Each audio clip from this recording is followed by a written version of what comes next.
Be going over the two most common knife attacks, the ways to defend them, okay? So the two most common ways someone will attack you with a knife are from below, going for the stomach, or from above, just stabbing down on you, okay? Those are the two most common ways someone will grab a knife and try to attack you with that knife. So if he comes from below, I want to go for the forearm. I want to go arm to arm. I'm not reaching for the knife. As he comes through, I'm putting pressure on his elbow. I have the hand here. I'm going to take the wrist and break the wrist, okay? Twist down and try to release that knife, okay?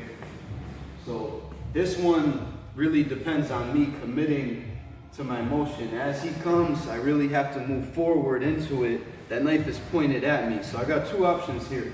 One, if I really am not prepared and he goes to stab, I can push back, just creating distance and wait for the next attack to come to recompose myself and really try to get that knife from him. So now I'm ready. I go forearm to forearm. I'm using the bone of my arm, which will hurt his arm a little bit. I come under and I go for his elbow, trying to break his arm here.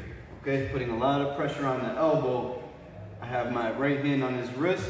I'm gonna take the hand and twist this way, putting a lot of pressure on his wrist, being able to release that knife real easily, okay?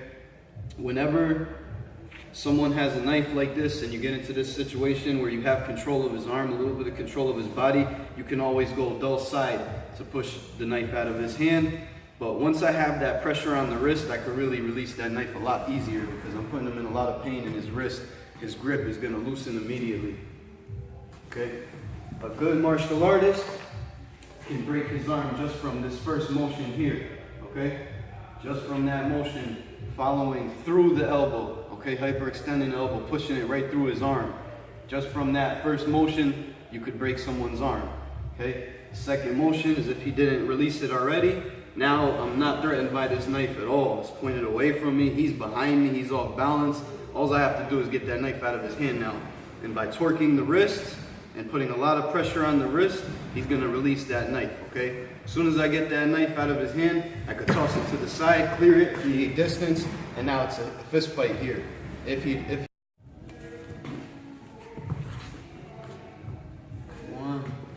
come to the chest, I don't have a lot of space. As I bring the hands up, I take the gun here, and I have a little bit extra space. Come across here, taking the gun from him.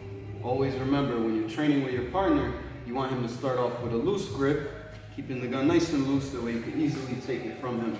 And then he starts gripping the gun harder and harder as you get more comfortable doing this. So he's gonna go with a real hard grip, he's gonna fight it, he's not gonna allow me to do what I wanna do.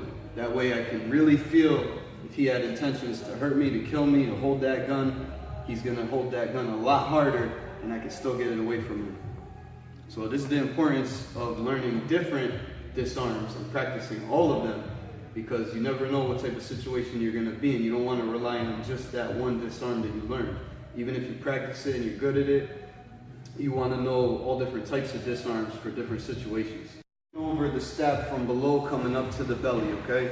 Now we're gonna go over the overhand defense, okay? So same thing, always keep it in mind. If he attacks and I'm really not ready for it, I could always push back off that front foot.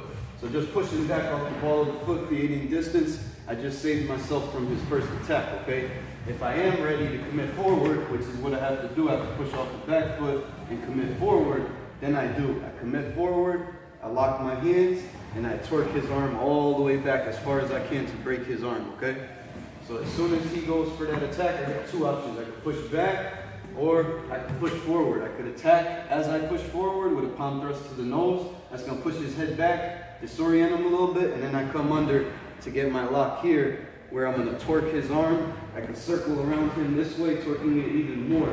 So depending on the position of my body, depending on which way I turn myself, I'm gonna torque that arm a lot more. I could take him down pretty easily, but I could do a lot of damage to the arm right there. He's gonna release that knife and it's out of harm's way.